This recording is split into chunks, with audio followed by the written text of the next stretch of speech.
নিত্য নতুন আয়োজনে আল হেরা বাংলা ওয়াজ। ওমর বিন আব্দুল আজিজের নাম কে না জানে? চার খলিফার নামের পরেই যার নামটা বিশেষভাবে আসে আমিরুল মুমিনিন ওমর বিন আব্দুল আজিজ রহমতুল্লাহ আলাইহি। কিন্তু শাসন করেছেন কয় বছর? মাত্র 2 বছর। মাত্র কাজ করতে চাইলে লম্বা জীবন লাগে না। কেউ যদি আসলে কাজ করতে চায় লম্বা জীবন লাগে না, আর কাজ যদি না করতে চায় 1000 বছর জীবন পেলেও কাজ হয় না। কত মানুষ এমন আছে 100 বছরের জীবন পেয়েছে, তার অর্জন কি? অপরদিকে ইমাম মাহদি, তার মৃত্যুই হবে 47 থেকে নিয়ে 49 বছরের মাঝামাঝি। 47-এ হতে পারে, 48-এ হতে পারে, সর্বোচ্চ 49, মানে 50 হবে না, ওই হাফ সেঞ্চুরি তো যাবে না। কিন্তু জমিনের মধ্যে কি মহা বিপ্লব ঘটিয়ে দিবে। আল্লাহ নবীর হায়াতি আর কয়দিন? মাত্র 63 বছর মাত্র, যার মধ্যে তার মূল মিশনই 23 বছর। প্রথম 40 বছর তো ভূমিকাই চলে গেল। যখন থেকে তিনি আনুষ্ঠানিক দায়িত্ব পেলেন, সেই হেরা গুহায় প্রথম ওহী আসলো, সেদিন থেকে নিয়ে ওয়াফাত পর্যন্ত মাত্র 23 বছর। ওই 23 বছরের মধ্যেও 3 বছরের জেলের জীবন আছে, মক্কার 13 বছরের জুলুমের দিন আছে। এগুলো বাদ দিলে সুযোগই পেলেন কয়দিন? এমনকি নবীর রাজনৈতিক জীবন তো মাত্র 10 বছর। ওই 10 বছরের মধ্যে 27টা যুদ্ধ নিজে করলেন, 47টা যুদ্ধে আরো বাহিনী পাঠালেন। এরপর সব মিলে ঠান্ডা মাথায় থাকার সুযোগ পেলেন কয়দিন?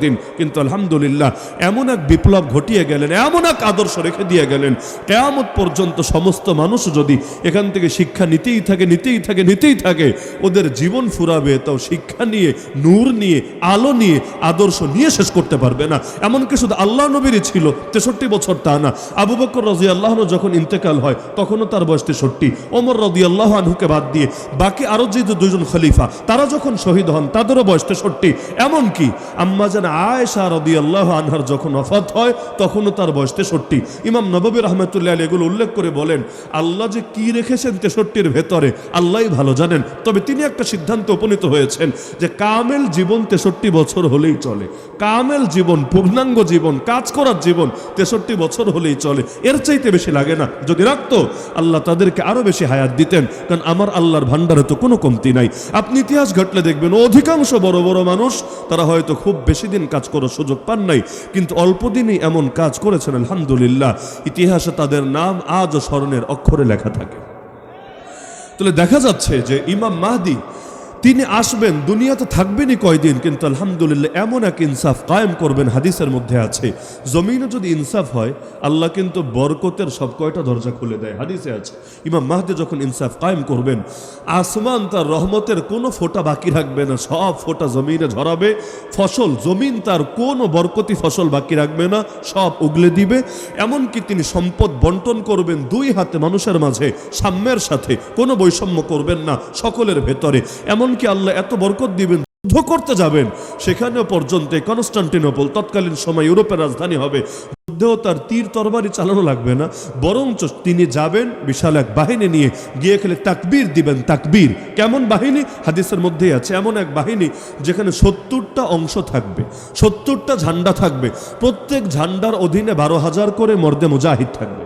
তাহলে যদি 70টা মোট ঝান্ডা থাকে, প্রতিটার নিচে 12,000 করে মুজাহিদ থাকে, তাহলে মোট সংখ্যাটা হিসাব করেন, খুব আহামরি বেশি না। যাদের বিরুদ্ধে নামবেন তারা সংখ্যায় তার চাইতে আরো বেশি, কিন্তু আলহামদুলিল্লাহ তারা আর যুদ্ধ করার কোনো সাহসে করবে না, বরঞ্চ তাকবীর শুনেই এমনভাবে থরথর করে কেঁপে উঠবে, অধিকাংশ পালাবে, বাকি যা থাকবে তারাও সারেন্ডার করবে। বাস্তবতা এটাই, মুসলমানের খুব বেশি কিছু করা লাগে না, একটু নাড়া দিলে, একটু জাগরণ ঘটালেই দুনিয়ার বাতিল অপশক্তি থরথর করে কেঁপে ওঠে। মুসলমান তো ঐক্যবদ্ধ হয়ে শুধু একটা তাকবীরই দিতে পারে না। আজও যদি আমাদের প্রথম কেবলা যে দখল করে রেখেছে, দুনিয়ার মধ্যে 200 কোটি মুসলমান আছে, কিচ্ছু লাগবে না, 200 কোটি মুসলমান মিলে খালি যদি ওদের কাছাকাছি গিয়ে একসঙ্গে সমস্বরে তাকবীর দিয়ে ওঠে, আল্লাহু আকবার বলে সমস্বরে যদি তাকবীর দিয়ে ওঠে, নিশ্চিত করে আপনি ভেবে নিতে পারেন ওদের একটারও সাহস নেই ফেস টু ফেস মুসলমানের মোকাবেলা করবে, বরং ওরা ওই তাকবীর শুনেই পিলে চমকে গিয়ে সেখান থেকে ল্যাজ গুটিয়ে পালাতে বাধ্য হবে। এজন্যই তো কাফেরদের সিস্টেমই এটা, ওরা চাই যে কোনোভাবে মুসলমানদেরকে কোনোভাবে ভাগাভাগি করে রাখা যায় কিনা, ওই ডিভাইড অ্যান্ড রুল পলিসি আর কি, ওদেরকে ওদের পেছনেই লাগায় রাখা যায় কিনা। কারণ নবীজির 3টা দোয়া ছিল আল্লাহর কাছে, সেই হাদিসের মধ্যে আছে। নবীজি নিজেই বলেন, দোয়া করলাম 3টা, আল্লাহ কবুল করলেন 2টা, একটা আল্লাহ কবুল করেন নাই, আল্লাহ ফিরিয়ে দিয়েছে। আল্লাহ জানিয়েছেন এই দোয়া আমি কবুল করব না, এটা আমার সিদ্ধান্তের বিপরীত, আমার সুন্নাহ, আমার সিস্টেমের বিপরীত। তাহলে কোন দুই দোয়া কবুল হলো? আর কোন সেই দোয়া যেটা করলেন মাসুম নবী, করলেন নিষ্পাপ নবী, যার দোয়া কবুল হতে কোনো বাধা নাই, এমনকি যার দোয়া জিবরিল আমিনের চাইতেও দামি, আসমানের ফেরেশতার দোয়ার চাইতে আমার নবীর দোয়া বেশি দামি না, কিন্তু ওই নবী দোয়া করলেন কবুল হলো না। এটা আবার কোন দোয়া? আগে এইটা বুঝেন যে কবুল হলো কোনটা। যেই দুই দোয়া কবুল হয়েছে এর মধ্যে একটা দোয়া হলো, হে আল্লাহ লা তুসাল্লিত আলাইহিম আদুওয়াম মিন সিওয়া আনফুসিহিম ফায়াস্তাবিহা বাইদাতাহুম, আমার উম্মতের উপর বহিঃশত্রুকে, মানে কাফের, মুশরিক, বেঈমান, মুরতাদদেরকে এমন ভাবে চাপিয়ে দিবেন না যে ওরা এসে আমার উম্মতকে সমূলে ধ্বংস করে দেয়, সবাইকে মেরে ফেলে, পুরো জমিনটাকে মুসলিম শূন্য করে ছাড়ে। আয় আল্লাহ, এমন ভাবে এই বহিঃশত্রুকে মুসলমানদের উপর চাপিয়ে দিবেন না। আল্লাহ জানালেন, হে রাসূল, তোমার এই দোয়া কবুল হয়েছে। তার মানে পৃথিবীর বিভিন্ন প্রান্তে ওরা আমাদের মারতে পারবে, আমাদের রক্ত ঝরাতে পারবে, আমাদের যুবকদেরকে শহীদ করতে পারবে, আমাদের মা বোনদের ইজ্জত নিয়ে ছিনিমিনি খেলতে পারবে, আমাদের মসজিদ ভেঙে মন্দির গির্জা হয়তো বানাতে পারবে, কিন্তু গোটা দুনিয়াকে মুসলিম শূন্য করবে এটা কোশ্চেন কালেও সম্ভব না। বরঞ্চ দেখেন না, যত মারছে আলহামদুলিল্লাহ মুসলমান কমছে না, যতদিন যাচ্ছে মুসলমান এত বাড়ছে, দুনিয়াতে সংখ্যার বিবেচনা ইতিমধ্যে 2 নম্বরে চলে এসেছে, আর বেশি দিন লাগবে না সংখ্যার বিবেচনা 1 নম্বরে চলে আসবে, এত বাড়বে ইনশাআল্লাহ। এই মুসলমান সংখ্যায় সকলের চাইতে এগিয়ে থাকবে, দুনিয়ার বুকে সংখ্যায় চ্যাম্পিয়ন হবে ইনশাআল্লাহ। এমনকি কি কমছে? বাংলাদেশে আলেমদের উপর এত জুলুম করা হলো, এত নির্যাতন করা হলো, তো কি হয়েছে? মানুষ আলেম হওয়ার আগ্রহ হারিয়ে ফেলেছে, মাদ্রাসাগুলো বন্ধ হয়েছে, মাহফিলের লোক কমে গিয়েছে, এখন আর তাবলীগে কেউ যায় না, এখন আর পীরসাবদের কাছে গিয়ে কেউ মেহনত করে না, এখন আর ইসলাম কায়েমের জন্য কেউ মেহনত চালায় না। এমনটা বলতে পারবেন না, বরং চিত্র উল্টা হচ্ছে আলহামদুলিল্লাহ। যত মারে জাগরণ তত বাড়ে, যত রক্ত ঝরায় বিপ্লব তত সমৃদ্ধ হতে থাকে। আরে স্বাভাবিক গতিতে আগালে কতটুকু আর গতি নিয়ে আগায়? আল্লাহ নবী মক্কায় 13 বছর দাওয়াত দিলেন, কয়জনই আর মুসলমান হলো? 1000ও না। কিন্তু যখন নবী মদিনায় গেলেন, ওরা গায়ে পড়ে যুদ্ধ বাঁধালো, আলহামদুলিল্লাহ অল্প সময় আমার আল্লাহ এত বরকত দেওয়া দিলেন, মুসলমানের সংখ্যা লাখ ছাড়িয়ে গেল। এমনকি এক সময় যে মক্কা থেকে তাকে বিতরণ করলেন, সেই মক্কার বুকেও ইসলামের ঝান্ডা সমুন্নত হলো। মেরে মেরে কে কবে ইসলামকে দমাতে পেরেছে? এই বাংলার বুকেও ওদের সবচাইতে বড় ভুলই হলো, ওরা ভেবেছে বিপ্লবীদেরকে শহীদ করলেই মনে হয় বিপ্লব যায় দমে, অথচ ওরা জানে না যে বিপ্লবের গোড়ায় শহীদের রক্ত ঝরে, যে বিপ্লবের গোড়ায় শহীদের খুন ঝরে, ওই বিপ্লব জমিনের মধ্যে সফলতার সঙ্গে ফল এবং ফুল প্রতিষ্ঠা করেই থাকে। কারণ একজন মারলে 10 জন তৈরি হয়, 10 জন মারলে 1000 জন তৈরি হয়, কত মারবে? মারতে মারতে এক পর্যায়ে শহীদরা প্রতিটা যুবকের ভেতরে জিন্দা হয়ে রয়ে যায়। আরে শরীর নয় তো মারে, কিন্তু শহীদ যে প্রত্যেকের দিলের মধ্যে এক চেতনা নিয়ে, এক প্রেরণা নিয়ে জিন্দা থাকে, ওইটাকে দমাবে কিভাবে? এজন্য যত মারে আলহামদুলিল্লাহ যুবকরা তত জাগতে থাকে। কয়জন হাদিরে মারবা, কয়জন আবরার ফাহাদকে মারবা, কয়জন আবু সাইদকে মারবা? প্রতিটা যুবক যখন এক একটা হাদি হবে, প্রতিটা যুবক যখন এক একটা আবু সাইদ হবে, প্রতিটা যুবক যখন এক একটা আবরার ফাহাদ হবে, কয়জনকে দমাবা? পারবা না দমাতে। লাস্টে দমাতে গিয়ে নিজেরাই দমে যাবা।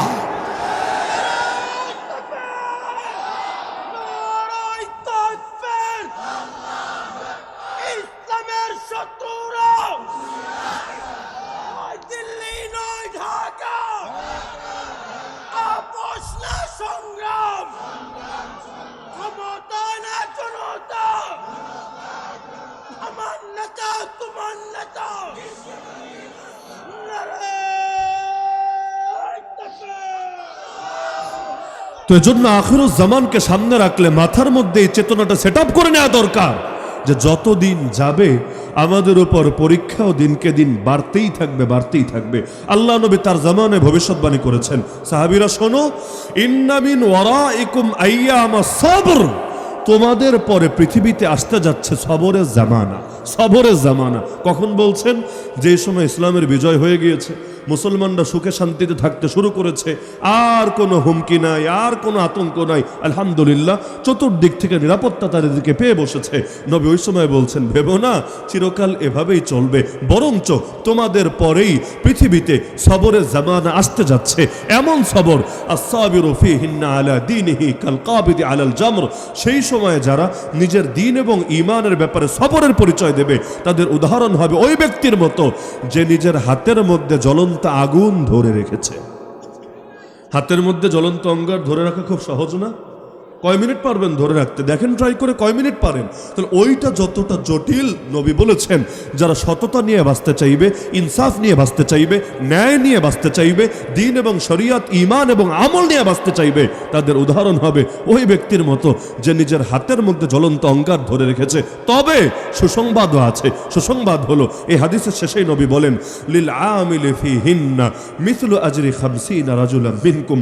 পরিস্থিতি এত জটিল হওয়ার পরেও যারা আমল চালিয়ে যাবে তাদের এক একজন তোমাদের 50 জনের সমান সওয়াব পাবে। সাহাবীরা বলেন, ইয়া রাসূলুল্লাহ, বুঝি নাই কোন 50 জন?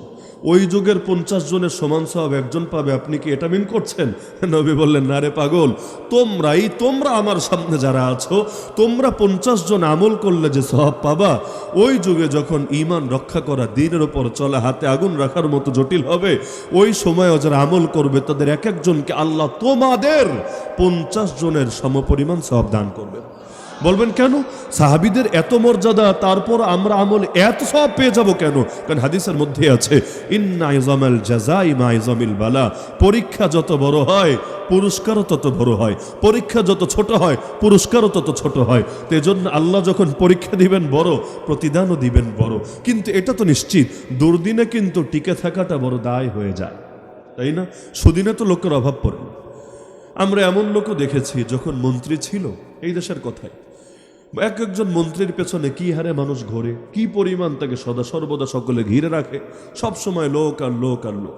কিন্তু যখন ক্ষমতা চলে গেল, বিছানায় পড়ে গেল, হসপিটালে নিয়মিত ট্রিটমেন্ট নিতে হয়, সিলেট এয়ারপোর্টে গিয়ে নামলো, নাম বলার দরকার নেই। আল্লাহর বান্দা এখন এই শেষ বয়সে এসে এমন হালতে উপনীত হয়েছিল, আরও বেশ আগের কথা, এখন বেঁচেই নেই, এমন হালতে এসে উপনীত হয়েছিল, হুইল চেয়ারে ঠেলারও কেউ ছিল না, নিজের হুইল চেয়ারটা নিজেরই ঠেলতে হয়েছে, কষ্ট করে নিজেকেই একাকী বের হতে হয়েছে। কেন? সুদিনে তো লোকের অভাব পড়ে না, দুর্দিনে লোক টর্চ লাইট দিয়েও খুঁজে পাওয়া যায় না। ইসলামের যখন সুদিন থাকে লোকের কি অভাব পড়ে না? কি আল্লাহ নবী মদিনায় যখন গেলেন, কত ইহুদিও নিজেকে মুসলমান পরিচয় দিতে শুরু করলে। মুনাফিকরা কারা? আপনি যে মুনাফিক মুনাফিক বারবার নামটা শোনেন, মক্কার 13 বছরে একটা মুনাফিকের নাম পারলে কি আমাকে বলেন? কিয়ামত পর্যন্ত টাইম দিলাম, পারলে আমাকে বলেন। পারবেন না, পারা সম্ভব না। কিন্তু মদিনায় নবী যখন গেলেন, এই হারে মুনাফিক ঘরে ঘরে, এই হারে মুনাফিক। উহুদের যুদ্ধ, এটা তো বেশি দিন পরের কথা না, বদরের পরের বছরই উহুদ, মানে 3য় হিজরির কথা। আল্লাহ নবী উহুদ বের হলেন, তার সঙ্গে মাত্র 1000 জন। এই 1000-এর মধ্যে 700 জন সাহাবী, বাকি 300টাই মুনাফিক, যারা শেষ পর্যন্ত টিকতে পারে নাই। মুনাফিক টিকবে কিভাবে? রাস্তা থেকে পল্টি মারতে বাধ্য হয়েছে, পালিয়ে আসতে বাধ্য হয়েছে। তাহলে এই যে মুনাফিক, 1000-এর মধ্যে যদি 300টাই থাকে মুনাফিক, 30%, সংখ্যাটা তো একেবারে কম না। কেন? এই ইহুদির কি ঠেকা পড়লো নিজেকে মুসলমান পরিচয় দেওয়ার? এমনকি এটা বাদ দেন, যখন মক্কা বিজয় হলো 8ম হিজরিতে, এরপর নবীজি একটা যুদ্ধে গিয়েছিলেন, যে যুদ্ধের নাম হুনাইনের যুদ্ধ। ইতিহাস যারা পড়েছেন নামটা জানার কথা, 9ম হিজরি, হুনাইনের যুদ্ধ। নবী যখন সেই যুদ্ধে বের হলেন, তার সঙ্গে মোট যোদ্ধার সংখ্যা 10,000। এর মধ্যে উল্লেখযোগ্য একটা অংশ অমুসলিম, মুনাফিকও না, একদম ডাইরেক্ট অমুসলিম। বলবেন এটা কেমন কথা? অমুসলিমরা নবীর সঙ্গে যাচ্ছে তো করতে, তো আবার আরেক মুসলিম গ্রুপের বিরুদ্ধে, এটা কিভাবে পসিবল? হ্যাঁ, ওরা গিয়েছে, এজন্য যায় নাই যে আল্লাহ নবীর সঙ্গে গেলে অনেক সওয়াব পাবে, এজন্য যায় নাই যে ওরা বাঁচলে গাজী আর মরলে শহীদ হবে এবং আখিরাতে গিয়ে বহুত মজামাস্তি করবে, এজন্য না। বরং গিয়েছে যে মুসলমানদের হারানোর মতো কোনো শক্তি কি আর পৃথিবীর বুকে আছে? তো এমনিও জিতবে, অমনিও জিতবে, একটু থাকি না সাথে সাথে। জেতার পরে গনিমতে জোরদুর অংশ পাওয়া যায়, পুরোটাই তো লাভ, তাও লাভ আর কি। এখন এই যুগের ভাষায় বললে গনিমত হিসাবে একটা আইফোন পেলেও তো লাভ, একটা R15 পেলেও তো লাভ, একটা BMW পেলেও তো লাভ। এমনকি কিছু যদি না পায়, ওই জোরদুর পাবে, ওইটাই তো লাভ। ওই যখন মানুষ গিয়ে গণভবনে ঢোকে, মানুষ গিয়ে বিভিন্ন উন্নত জায়গায় গিয়ে ঢোকে, আপনার কি ধারণা সব বিপ্লবীরাই ঢোকে? না রে ভাই, বিপ্লবী যা থাকে 10টা, এর মধ্যে নতুন করে চোর ডাকাত অ্যাড হয় আরো 5টা। ওরা বিপ্লব করে নাই, বিপ্লবের চেতনা ওদের ভেতরে নাই। তো চিন্তা করে, টাকা দিয়ে কিনতে গেলে আরে কয়টা জিনিস দুনিয়াতে কিনবো, কিন্তু একটা ফ্রিজ যদি মাইরা দেওয়া যায়, একটা এসি যদি খুলে আনা যায়, একটা মোবাইল যদি গায়েব করে দেওয়া যায়, এমনকি আর কিছু না হলো একটা পুকুরের মাছই যদি ধরে আনা যায়, অন্তত স্মৃতি তো থাকলো। খাওয়াটা বড় ব্যাপার না, অন্তত স্মৃতি তো থাকলো। এইরকম চিন্তা অনেকে করে নাকি করে না? তাহলে মূলত বিপ্লবীরাই সব কাজ করে তা না, বরং তো সুদিনে সবাই এসে পাশে ভেড়ে, ভালো ভেড়ে মন্দ ভেড়ে, এটাই বাস্তবতা। তাহলে অনেক অমুসলিম মুসলিমও সঙ্গ দিতে শুরু করলো। কেন? মুসলমান এমনিও জিতবে অমনিও জিতবে, যদ্দূর থাকি তো সেইটাই তো লাভ, যা পাবো সেটা মাগনা মাগনা পেয়ে গেলাম। যদিও আমার আল্লাহর সিস্টেম ছিল ভিন্ন। বদরের ময়দানে 313 জন মিলে তাদের 3 গুণের চাইতে বড় বাহিনী এবং পুরো সশস্ত্র বাহিনী তাদের বিরুদ্ধে গাইবী মদদে জিতে গিয়েছে। আর হুনাইনে 10,000 মানুষ তো বের হয়েছে, যার মধ্যে অনেক সুবিধাবাদী অমুসলিমও আছে। কিন্তু এমন মায়ের খাওয়া শুরু হয়েছে, তীরের বৃষ্টি এমনভাবে আসতে শুরু করেছে, পুরো মাঠ খালি হয়ে গেছে। আল্লাহ নবী এবং গুটি কয়েক সাহাবী ময়দানে টিকে থেকেছেন। নবী ঠান্ডা মাথায় কবিতাও বলছিলেন, আনান নবিয়্যু লা কাযিব আনা ইবনু আব্দুল মুত্তালিব। আমি নবী, আমি মিথ্যাবাদী না, আমি আব্দুল মুত্তালিবের সন্তান। জান যেতে পারে, ময়দান ছেড়ে পালাবো না। কিন্তু অধিকাংশ মানুষই ময়দান ছেড়ে পালিয়ে গিয়েছে। কেন? কারণ অনেকের নজর আল্লাহর থেকে সরে গিয়ে নিজেদের সংখ্যার দিকে, নিজেদের শক্তির দিকে, নিজেদের প্রস্তুতির দিকে চলে গিয়েছে। অথচ মুসলমান দুনিয়ার বুকে যতবার বিজয়ী হয়েছে, গায়ের বল দিয়ে হয় নাই, অস্ত্রের জোর দিয়ে হয় নাই, বরঞ্চ আলহামদুলিল্লাহ রুহানি শক্তি দিয়ে, ইমানি শক্তি দিয়ে হয়েছে। আর যতবার হেরেছে, এই ভেতরের শক্তির দুর্বলতার কারণেই হেরেছে। মুসলমানদের শক্তি এখনো কিন্তু খুব একটা যে কম তা কিন্তু না। 57টা মুসলিম দেশ আছে, তাই না? এর মধ্যে কোনো দেশ তো পারমাণবিক শক্তির অধিকারী হয়ে বসে আছে। তাহলে এতগুলো দেশ, এতগুলো বাহিনী, এত শক্তি, সবাই মিলে যদি অন্তত সম্মিলিত স্বার্থেও এক হয়ে কাজ করত। যেমন প্রথম কেবলা রক্ষা করা, এটা শুধু ওই অঞ্চলের লোকদের দায়িত্ব না, এটা শুধু আরববাসীরও দায়িত্ব না, এটা দুনিয়ার সমস্ত মুসলমানের দায়িত্ব, সমস্ত আমার আপনারও দায়িত্ব। কিন্তু আমি আপনি না পারলেও যারা ক্ষমতাসীন তারা অন্তত সম্মিলিত হয়ে এই স্বার্থে তো কাজ করতে পারত। পশ্চিমাদের যেমন নিজস্ব জোট আছে, যখন যুদ্ধ করা লাগে সবাই মিলে যায় একসাথে। এই আফগানিস্তানে যুদ্ধ হলো 19 বছর, আপনার কি ধারণা এক আমেরিকা করেছে? না, আমেরিকা করলে যুদ্ধ 19 বছর লাগতো না, আর বহু আগেই যুদ্ধ খতম হয়ে যেত। কিন্তু আমেরিকা গিয়েছে, 50-এর বেশি রাষ্ট্রকে নিয়ে গিয়েছে, ন্যাটো জোট থেকেছে তার সাথে, জাতিসংঘ তাকে সাপোর্ট দিয়েছে। এমনকি তুরস্কও থাকতে বাধ্য হয়েছে ওই জোটে। ন্যাটো যে জোট নিয়ে গেল, এমনকি দেশ স্বাধীন হওয়ার পরেও আমেরিকা চলে আসারও আরো অনেক পরে এই তুরস্কের বাহিনী তারা আফগানিস্তান ছেড়েছে। তো ইচ্ছাই হোক অনিচ্ছাই হোক, জোট রক্ষাই হোক আর যে কোনো কারণে হোক, তারা তো সেখানেও কাজ করেছে মুসলমানের বিরুদ্ধে। তাহলে দরকার ছিল না সারা দুনিয়ার সমস্ত মুসলমানরাও নিজেদের কমন স্বার্থ রক্ষা করার জন্য এরকম বাহিনী গঠন করে নেবে, এরকম নিজেদের ভেতর ঐক্যের একটা বোঝাপড়া করে রাখবে। আপনি দেখবেন ওই বাংলাদেশে এক ফাজিল ছিল, এই বিগত জুলাই আন্দোলনের পরে, নামই বলে ফেলি একদম, চিন্ময় কৃষ্ণ দাস ব্রহ্মচারী, নাম তো শোনারই কথা, যে এই দেশের মধ্যে বিশাল বিশাল আন্দোলন করে লাখো জনতাকে জড়ো করে রাষ্ট্রদ্রোহী বক্তব্য দিচ্ছিল, উস্কানি দিচ্ছিল এই দেশের বিরুদ্ধে। পরবর্তীতে তাকে গ্রেফতার করা হলো। গ্রেফতার করতে দেরি, 24 ঘন্টাও পার হয় নাই, দিল্লি থেকে বিবৃতি আসতে দেরি না, মনে থাকার কথা। গ্রেফতার করতে দেরি, দিল্লি থেকে তার পক্ষে বিবৃতি আসতে দেরি না।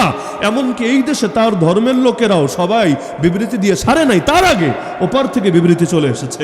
অথচ জেল তো আলেমরাও খেটেছে, একদিন দুদিন না। আমি তো খাটলাম 1 বছর, কেউ তো 2 বছর 3 বছর পর্যন্ত খাটলো, 2021 থেকে শুরু করে। কোন দেশ বিবৃতি দিয়েছে আমাকে নাম বলে? কোন দেশ? আমার একটা দেশের নাম বলেন, এত মুসলিম দেশ। হ্যাঁ বলবেন আপনার জন্য কে দিবে, আরে আমারটা রাখেন। ওই সময় শুধু যে আমি গ্রেফতার হয়েছি তা না, এই দেশে সবচাইতে বড় বড় আলেম যাদেরকে বলা হয় তাদের বড় একটা অংশ তো জেলে থেকেছে। যারা জেলে থাকে নাই তারা অধিকাংশ আত্মগোপনে থেকেছে, যেটা জেলের চাইতে আরো ভয়ঙ্কর। জেলে ঢুকে যাওয়ার পর তাও তো শান্তি আছে, কারণ জেলের ভেতরে এই ভয় নাই আবার ধরে জেলে নেবে, আছেনি জেলে আর কই নেবে। এজন্য জেলের মধ্যে আরো ফ্রিলি কথা বলা যায়, খোল্লম খোলা কথা বলা যায়, কারণ এখন আর ভেতরে আতঙ্ক নাই, আছেই জেলে, আর কে শুনবে আর কে ধরবে আর কি করবে না করবে। কিন্তু যারা আত্মগোপনে থাকে কি যে আতঙ্কে দিন কাটে। এগুলো যারা বিভিন্ন রাজনৈতিক দল করেন, গত 16 বছরে আপনারাও ভালোভাবে টের পাওয়ার কথা। একটা অ্যাম্বুলেন্স সামনে দিয়ে গেল, মনে হয় এই বুঝি আমাকে ধরতে চলে এসেছে। রাস্তায় বের হলে একটা মুচি জোতার দিকে তাকালেও মনে হয় কি রে এভাবে তাকাচ্ছে কেন, মনে হয় ও ইনফর্মার, আমার বিরুদ্ধে তথ্য দিয়ে আমাকে গ্রেফতার করাবে। কি যে এক আজীব আতঙ্কে দিন কাটে, জেলের চাইতে মোটেও কম না, আরো বড় জটিল বটে। এই যে এত ক্রাইসিসের ভেতর আলেম ওলামারা দিন কাটালো, কোন দেশ, কোন রাষ্ট্র, কোন মুসলিম নেতা তাদের পাশে এসে দাঁড়ালো আমাকে বলেন? আর বিবৃতি দিলেই সমাধান হবে তা না। মসজিদ তো আর বিবৃতির খেলা কম হয় নাই, মিছিল মিটিং কম হয় নাই, কিন্তু শুধু মিছিল মিটিং দিয়ে যদি কাজ হতো তাহলে আর বদর উহুদ আর লাগতো না, বরঞ্চ এক দোয়া দিয়ে আর এক বিবৃতি দিয়ে দুনিয়ার সব খেল খতম হতো। তাও নাই মামার চাইতে কানা মামা তো অন্তত ভালো, ওইটাও তো হয় না। তাহলে মুসলমানদের পারস্পরিক বোঝাপড়া কত কম চিন্তা করেন, তাহলে শক্তি তো একেবারে কম না। অনেকে বলে আজকে মুসলমানদের এই হালত কেন? কারণ মুসলমানরা বিজ্ঞান এগিয়ে নাই, মুসলমানরা প্রযুক্তিতে এগিয়ে নাই, মুসলমানরা আবিষ্কারে এগিয়ে নাই, হ্যাং ট্যাং বড় বড় ব্যাখ্যা। নিঃসন্দেহে এগুলোর দরকার আছে, কোনো সন্দেহ নাই, কিন্তু মূল এক জিনিস আর ডালপালা আর এক জিনিস। আরে মুসলমান যখন বদরের ময়দানে বিজয়ী হয়েছে, প্রযুক্তি আর হাতে কয়টা ছিল? তাদের আবিষ্কার, তাদের বিজ্ঞানের কারিশমার কতটুকু ছিল? কিন্তু এমন এক দোয়া করেছে জমিনে বসে, ফেরেশতার বাহিনী চলে এসেছে আসমান থেকে। অথচ যেই সময় প্রথমবার ইসলামী খেলাফতের পতন হয়, আব্বাসী খলিফাকে যখন নির্মমভাবে হালাকু খানের বাহিনী এসে ছালার বস্তার মধ্যে পেঁচিয়ে লাথি মেরে মেরে নির্মমভাবে হত্যা করে ফেলে, কয়েক কোটি মুসলমানকে চেঙ্গিজ আর হালাকু মিলে করে ফেলে, ওই সময় মুসলমানরা কিন্তু দুর্বল ছিল না। মুসলমানদের জ্ঞান বিজ্ঞান, ওই আব্বাসীদের সময় আপনি এক বাগদাদ আর এক ইরাকেরই শুধু জ্ঞান বিজ্ঞান এবং এই সমস্ত ক্ষেত্রে গবেষণার ক্ষেত্রে তাদের কি কারনামা ছিল, কি ঐতিহ্য ছিল, একবার স্টাডি করে দেখেন না। মুসলমান তখন কিছুতে পিছায়া ছিল না, কিন্তু পিছায়া ছিল এক জায়গায়, দলবলও আছে, অস্ত্রশস্ত্রও আছে, জ্ঞান বিজ্ঞানও আছে, বইপত্র আছে, কিন্তু কিছু মানুষ মুনাফিক হয়ে গিয়েছে, ওদের সাথে হাত মিলিয়ে নিয়েছে। এমনকি যেই সময় প্রথমবার খেলাফত পতন হয়, খলিফার বিরুদ্ধে তার নিজের প্রধানমন্ত্রী হালাকু খানের সঙ্গে হাত মিলিয়ে কাজ করেছে। ইতিহাস আজও যাকে চেনে ইবনে আলকামি নামে, আমরা তো খালি মির্জাফরের নাম শুনি, মির সাদেকের নাম শুনি, ওই গাদ্দারদের চাইতে আরো বড় গাদ্দার ছিল ইবনে আলকামি, যার হাত ধরে প্রথমবারের মতো ইসলামী খেলাফতের পতন হলো। তাহলে ওই যে বলেছিলাম নবীর দুইটা দোয়া ছিল, এক দোয়া হলো আল্লাহ বহিঃশত্রুকে চাপায়া দিও না যে আমার উম্মতকে সমূলে ধ্বংস করবে, এই দোয়া কবুল। তাহলে চিন্তার বিষয়, কোন দোয়া কবুল না? চিন্তার বিষয় না? দোয়া করলেন নবী, কবুল করলেন না আল্লাহ, এটা কোন দোয়া? নবী নিজেই ব্যাখ্যা দিয়েছেন। এই দোয়া হলো, নবী 3 নম্বরে দোয়াটা করেছিলেন, হে আল্লাহ বহিঃশত্রু দিয়ে তো ধ্বংস করবেন না, একটা আপনি আরেকটা জিনিস দেন, সেটা হলো বাসুহুম বাইনাহুম, আমার উম্মতরা নিজেরাও যাতে কামড়াকামড়ি না করে, পারস্পরিক লড়াইয়ে লিপ্ত না হয়, নিজেদের বিরুদ্ধে নিজেদের যুদ্ধ বিগ্রহ করে শক্তি ক্ষয় না হয়, আল্লাহ এই তৌফিকটাও আপনি দান করেন। আল্লাহ জানিয়ে দিলেন, হে রাসূল আপনার এই দোয়া কবুল করা হবে না, কারণ এটা আমার সিদ্ধান্তের বিপরীত। দোয়া তো কবুলই হয় নাই, যতই ঐক্য করেন, যতই চান দুনিয়ার সব মুসলমান এক হোক, হবে না, হওয়া সম্ভব না, কারণ যে দোয়া কবুল হয় নাই ওইটা আশা করেও লাভ নাই। এজন্য নবী ভবিষ্যৎবাণী করেছেন, উম্মতকে রেখে গেলাম এক দল, শীঘ্রই উম্মত হবে অন্তত 73 দল, যার মধ্যে 72টা ডাইরেক্ট জাহান্নামী হলো 72টা। তার মানে মূল দলই হলো 73টা, মূল দল। এর মধ্যে প্রতিটা দলের তো আবার ডালপালা থাকে না? আরে মূল দলের অধীনে অনেক ডালপালা থাকে না? বহুত এই ভার্সন ওই ভার্সন, শাখা উপশাখা তো থাকে। তাহলে মূল দলই যদি হয় 73টা, তাহলে ডালপালা মিলালে কয় শো, কয় হাজার, এমনকি লাখও হয়ে যায় কিনা আল্লাহ ভালো জানে। যতদিন পর্যন্ত ইমাম মাহদি না আসবে, আমার বুঝ বলে না এবং আমার পড়াশোনা বলে না যে আসলেই দুনিয়ার সমস্ত মুসলমান আবার এক হবে। কারণ মাহদি আসার আগে এক হাদিসে ওই জামানার চিত্র বলা হয়েছে, ওই সময় চিত্র হবে এমন, মুসলমানদের একটা গুপ্ত ভান্ডার নিয়ে 3 জন ব্যক্তির বিরুদ্ধে লড়াই হবে, যাদের প্রত্যেকে প্রিন্স হবে, কুল্লুহুম ইবনু খলিফা, নবী শব্দ, তাদের প্রত্যেকে হবে খলিফার সন্তান। তো খলিফা তো আর 3 জন হয় না, তার মানে এখানে খলিফা বললেও বুঝলাম রাজা বাদশাহ আর কি, কারণ খলিফা এক দুনিয়া একজনই হয়, 3 জন হয় না। তাহলে 3 জন যেহেতু নবী বললেন, তার মানে 3 জনের ক্ষেত্রে খলিফা শব্দ বললে উদ্দেশ্য হলো রাজা বাদশাহ। তাহলে 3 রাজার সন্তান একটা গুপ্ত ভান্ডার নিয়ে যুদ্ধে লিপ্ত হবে, কিন্তু নবী বলেছেন 3টার 3টাই মরবে, কারো হাতেই গুপ্ত ভান্ডার যাবে না। 3টার 3টাই মরবে, কারো হাতে গুপ্ত ভান্ডার যাবে না। এরপর পশ্চিম দিক থেকে এমন এক বিশাল বাহিনী আসবে, যাদের পতাকার রং হবে কালো। নবীজি বলেছেন পতাকার রং হবে কালো। নবী বলেন তারা তোমাদেরকে এমন মারবে, এমন হত্যা করবে, পৃথিবীর ইতিহাসে কোন জাতির এত হত্যা করা হয় নাই, এই হারে তোমাদেরকে হত্যা করবে। তার মানে কালো রং দেখলেই সবসময় নিরাপত্তার প্রতীক ভাবার সুযোগ নাই। আল্লাহ নবী তার যে ঝান্ডা ব্যবহার করতেন ওইটার রঙও ছিল কালো। আবার এখানে যে হাদিসের মধ্যে যাদের কথা বলা হচ্ছে, তোমাদের এমন মারবে, এমন করা করবে, পৃথিবীতে এইরকম নির্মম কোনো জাতিকে করা হয় নাই, ওইখানেও রং বলা হচ্ছে কালো। আপনি ইতিহাস ঘাটলে দেখবেন শিয়ারা ব্যাপকভাবে কালো রং ব্যবহার করতে এখনো করে না, ব্যাপকভাবে কালো রং করে না।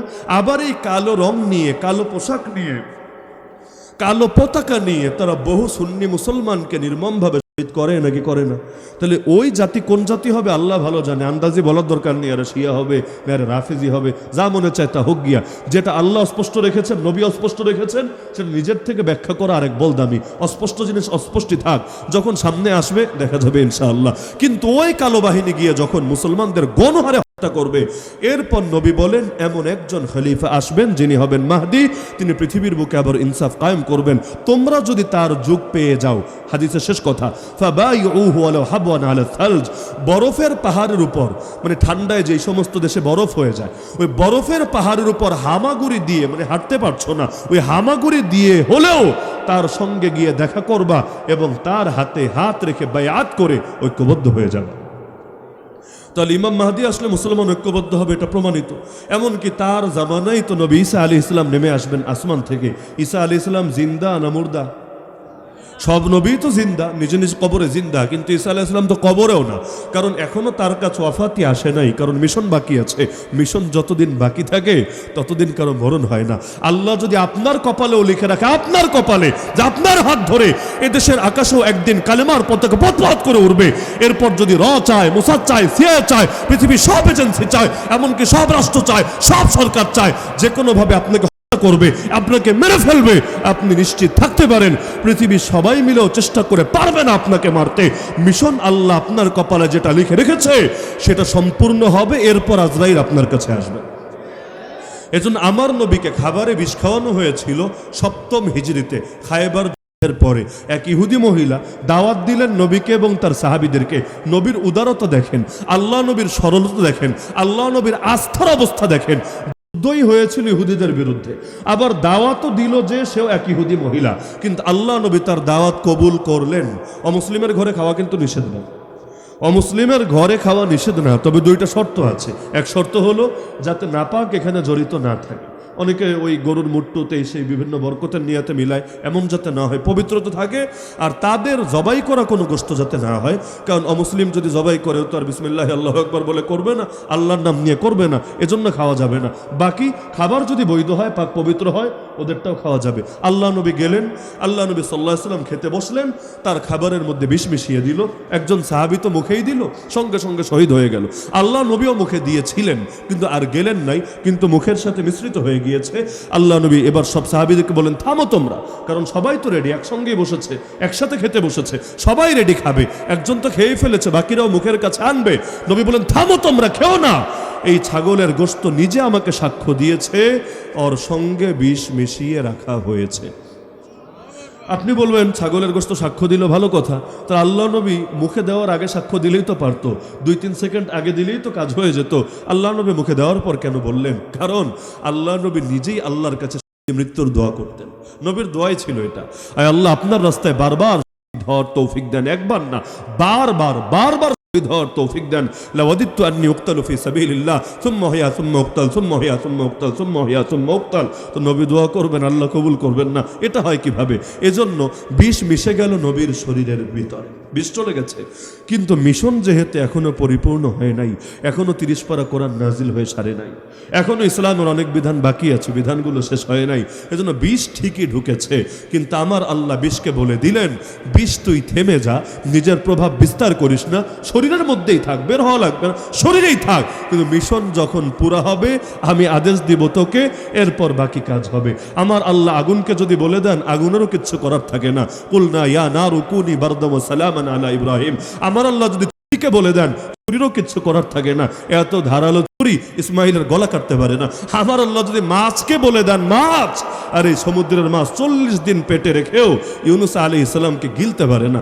আমার আল্লাহ যদি জমিনকেও বলে দেন, ইনশাআল্লাহ গোটা অমুসলিম শক্তিকে ধ্বংস করে ইসলামের বিজয় ঘটাতে 1 সেকেন্ড টাইমও লাগবে।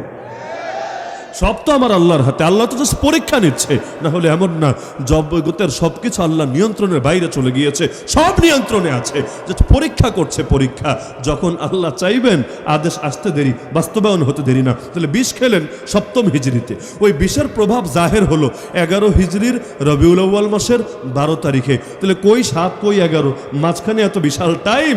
আল্লাহ নবী কিন্তু দুনিয়ার বুকে স্বাভাবিকভাবেই ছিলেন। হ্যাঁ, বুখারীতে আছে শেষ টাইমে বিষ এমনভাবে শরীরে ছড়িয়ে গিয়েছে, আল্লাহ রসুলের বড় কষ্ট হয়েছে।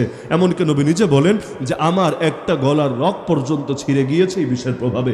এত ভয়ঙ্কর বিষ, এত ভয়ঙ্কর। কিন্তু 3-3টা বছর বিষ কিচ্ছু করতে পারে নাই, কারণ আমার আল্লাহর আদেশে থেমে থেকেছে। তাই নবী ঈসা আলাইহিস সালামের মিশন শেষ না বাকি আছে? কি মিশন বাকি? সবাই জানেন, কানা দাজ্জাল, আল মাসিহুদ দাজ্জালকে করবেন তিনি। এজন্য আমার আল্লাহ তাকে রেখে দিয়েছেন আসমানে। ইমাম মাহদি ফজরের নামাজে দাঁড়াবেন, ইকামত হবে, আল্লাহু আকবার বলতে যাবেন। এমন সময় দামেস্কের জামে মসজিদ, যেই মসজিদের নাম হলো জামে উমাউই, সেই মসজিদের মিনারার নিকটে 2 জন ফেরেশতার কাঁধে ভর করে আল্লাহ নবী ঈসা আলাইহিস সালাম নেমে আসবেন। হাদিসে আছে ওই সময় তার বাবরি চুল থেকে, তার চুল হবে বাবরি চুল, বাবরি চুল থেকে ঘামের ফোঁটাগুলো ঝরবে এমন ভাবে দূর থেকে দেখলে মনে হবে যেন মুক্তোর দানা ঝরে পড়ছে তার চুল থেকে। তিনি যখন আসবেন ইমাম মাহদি দেখবেন, আর এই ইলম তো তার আছে, হাদিস তো তিনি পড়েছেন, তার জামানায় নবী ঈসা আসবেন। তিনি দেখে আল্লাহু আকবার না বলে একটু অপেক্ষা করবেন, নবী ঈসা আলাইহিস সালাম আসবেন। এরপর এটা দেখে ইমাম মাহদি একটু পেছনে সরে আসবেন। বড় হুজুরকে দেখলে অনেক সময় জায়গা ছেড়ে দেয় না যে হুজুর আপনি নামাজ পড়ান, ইমাম মাহদি পেছনে চলে আসবেন। তখন আল্লাহ নবী ঈসা আলাইহিস সালাম তাকে বলবেন, আরে না, ইকামত দেওয়া হয়েছে তোমার জন্য, আর নামাজটা তুমিই পড়াবা, এটাই আল্লাহর ফয়সালা। কেন জানো? তাকরিমাতাল্লাহি লিহাদিহিল উম্মাহ, আমার আল্লাহ উম্মতকে সম্মান দিয়েছেন, এই মুহাম্মদ সাল্লাল্লাহু আলাইহি ওয়াসাল্লামের উম্মতকে সম্মান দিয়েছেন। তাদের উম্মতের একজন হবে ইমাম, আর আমি হব তার মুক্তাদি। সুতরাং নামাজ পড়াবা তুমি, তোমার পেছনে নামাজ আদায় করব আমি। আমরা বুঝলাম উম্মতের গুরুত্ব কি, কিন্তু নবী ঈসা আলাইহিস সালাম বুঝবেন এবং ইমাম মাহদিকে নামাজের মধ্যে দিবেন। অবশেষে তার জামানায় নবী ঈসা আলাইহিস সালাম তার কাজকে সম্পূর্ণ করবেন। এমনকি মজার বিষয় হাদিসের মধ্যে আছে, কিয়ামতের যদি একদিনও বাকি থাকে, একদিন, মাত্র একদিন, আল্লাহ নবী বলেন আল্লাহ ওই দিনটারে লম্বা করে দিয়ে হলো মাহদিরে পাঠাবেই পাঠাবে। এমনকি মাহদি আসবে কোন বংশ সেটাও নবী বলে দিচ্ছেন, আল মাহদিয়্যু মিন ইতরাতি মিন ওয়ালাদি ফাতিমা, মাহদি আসবে আমার বংশে এবং ফাতেমার সন্তানদের ভেতর থেকে। এখন ফাতেমার সন্তান হাসানের বংশ থেকে না হুসাইনের বংশ থেকে, এটা নিয়ে ইখতিলাফ আছে। বিশুদ্ধ একটা মত পাওয়া যায় যে মূলত তিনি হবেন হাসান রাদিয়াল্লাহু আনহুর বংশের বাবার দিক থেকে, আর মায়ের দিক থেকে হবেন হুসাইন রাদিয়াল্লাহু আনহুর বংশের। মানে 2 বংশই মিলে গিয়েছে বাপ আর মায়ের ক্ষেত্রে এসে। হুসাইন রাদিয়াল্লাহু আনহুর বংশে বহুত বড় বড় ব্যক্তিরা এসেছেন, সেই তুলনায় হাসান রাদিয়াল্লাহু আনহু বংশে ওই রকম বরেণ্য লোক ওই তুলনায় একটু কমই দেখা যায়। কিন্তু আল্লাহ নবীর ক্ষেত্রে যেমন হয়েছে, ইসহাক নবীর বংশে কত নবী আসলো, সব নবী ইসহাক নবীর বংশে, আর ইসমাইল নবীর বংশে কোনো নবী নাই নাই নাই নাই নাই নাই লাস্টে গিয়ে মাত্র একজন আসলেন। এমন একজন আসলেন পুরো সব নবীর চাইতে শ্রেষ্ঠ হয়ে গেলেন। তাহলে সংখ্যা কত এটা বিষয় না, সংখ্যা কত এটা বিষয় না। গত রাত্রে এক মাহফিল শেষে কালীগঞ্জে একজন আমার সাথে দেখা করে বলছে, হুজুর বিয়ে হয়েছে 14 বছর হয়ে গেছে, কোনো বাচ্চা কাচ্চা হয় না, দিলে বড় পেরেশানি কাজ করছে, একটু দোয়া কইরা। আমি প্রথমে তাকে একটা দোয়া শেখালাম, সেই নবী ইব্রাহিম আলাইহিস সালামের দোয়া, যে রব্বি হাবলি মিনাস সালিহিন, এই দোয়াটা বেশি করে পড়েন। এরপর তারে একটা সান্ত্বনা দিলাম এটা বলে যে 14 বছর অপেক্ষা করলেন, নবী ইব্রাহিম তের চাইতে আরও বেশি অপেক্ষা করেছিলেন, নবী জাকারিয়া তের চাইতে আরও বেশি অপেক্ষা করেছিলেন, লেকিন শেষ জীবনে গিয়ে হলো আমার আল্লাহ এমন বাচ্চা দেওয়া দিয়েছেন একটাই 100। ওই রকম যদি দীর্ঘ প্রতীক্ষার পরেও আল্লাহ আপনারে এমন একটা সন্তান দান করে যে একাই 100, ইনশাআল্লাহ তখন আর দুঃখ থাকবে না, পেরেশানি থাকবে না, আল্লাহ সব পেরেশানি দূর করবেন। এটা শোনার পর দেখে আল্লাহর বান্দা হেসে ফেলেছে, মুচকে হাসি এসেছে যে না, আল্লাহ চাইলে তো সবই পারেন, আলহামদুলিল্লাহ। এই জন্য মাহদি আসবেন। এমনকি মাহদির চেহারা কেমন হবে এটাও হাদিসের মধ্যে বলা আছে, তার কপালটা হবে প্রশস্ত কপাল, তার নাকটা হবে চিকন তবে একটু সরু, এরকম ব্যক্তি বিশিষ্ট। এমনকি আল্লাহ রাসূল সাল্লাল্লাহু আলাইহি ওয়াসাল্লাম তার গুণ সম্পর্কে এত বেশি আলোচনা করেছেন, আমি যদি সব বলতে শুরু করি রাত শেষ হবে, আলোচনা শেষ হবে না, কারণ অন্তত 80টার বেশি হাদিস আছে তার ব্যাপারে। কয়টার বেশি? 80টার বেশি। গেলে সবগুলোর অনুবাদ করতে গেলে কি টাইম লাগবে চিন্তা করুন। এমনকি কোরআনের 2টা আয়াতেও তার ব্যাপারে ইঙ্গিত আছে, কোরআনের 2টা আয়াতে। এক আয়াত হলো ইন্নাহু লাইলমুল লিসসাআ ফালা তামতারুন্না বিহা ওয়াত্তাবিউন, আর আরেকটা হলো লাহুম খিজিয়ুন ফিদ দুনিয়া ওয়া লাহুম ফিল আখিরাতি আযাবুন আযীম। সময় অনেক হবে, এজন্য আর ওই তাফসীরের দিকে যাচ্ছি না। কেউ যদি এই আয়াত দুটোর তাফসীরে তাবারি থেকে, তাফসীরে কুরতুবী থেকে এবং আরো কিছু তাফসীর থেকে ব্যাখ্যা খুলে দেখেন, ইনশাআল্লাহ কিভাবে এর মধ্যে ইমাম মাহদির ব্যাপারে ইঙ্গিত আছে স্পষ্ট পেয়ে যাবেন। তাহলে আমাদের মূল আলোচনা মাহদিকে নিয়ে না, আমাদের মূল আলোচনা শেষ জামানায় যে ফিতনাগুলো হবে, আল্লাহ নবী কিন্তু ভবিষ্যৎবাণী করেছেন। তাহলে অন্তত একটা ফিতনার ব্যাপারে তো নিশ্চিত হলেন, আগামী দিনে আমাদের জন্য ভয়াবহ কিছু অপেক্ষা করছে। আর সুখ আসলে 2-4 বছরের জন্য মাঝে আসতে পারে, ওই যে বললাম শ্বাস ফেলার জন্য, কিন্তু স্থায়ী সুখের আশা করে লাভ নাই। বরঞ্চ যত দিন যাবে আমাদের পরীক্ষা তত বাড়বে। তো আপনাদের করণীয় কি, এটা বলার জন্যই এত লম্বা আলোচনার অবতারণা করলাম। আমি মনে করি বলছি আমাকে, সাথে আপনারাও শরীক আছেন, সেটা হলো আমার এখন সবচাইতে বড় করণীয় হলো নিজের ঈমানকে, নিজের আকীদাকে, নিজের আমলকে এমনভাবে গুছিয়ে রাখা, যদি আমার উপর সাইয়্যিদুনা হুসাইনের মতো পরীক্ষাও নেমে আসে, সাইয়্যিদুনা বেলালে হাফসের মতো পরীক্ষাও নেমে আসে, আমি যাতে অন্তত ঈমানটুকু নিয়ে মরতে পারি, অন্তত কালেমাটা যাতে শেষ পর্যন্ত ধরে রাখতে পারি। পরীক্ষা যত বেশি হোক না কেন, দুনিয়ার লাইনে পিছালাম, অন্তত আখিরাতের লাইনে যাতে এগিয়ে থাকতে পারি। এই একটা নিয়ামত যদি অর্জন করতে পারি, আরে প্রয়োজনে হাতে আগুন ধরে রাখলে যত কষ্ট হয় ওই রকম কষ্ট করেও যদি ঈমানটুকু নিয়ে যেতে পারি, ইনশাআল্লাহ মরতে দেরি হবে, চিরসুখের জান্নাত পেতে দেরি হবে না ইনশাআল্লাহ।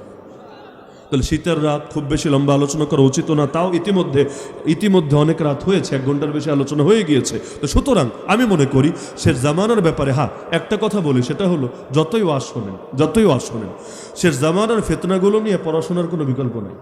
কোরআনের প্রথম আদেশই ছিল তুমি পড়ো, নাকি মূর্খ থাকো? প্রথম আয়াতই এটা, ইকরা, তুমি পড়ো, তোমার রবের নামে যিনি সৃষ্টি করেছেন।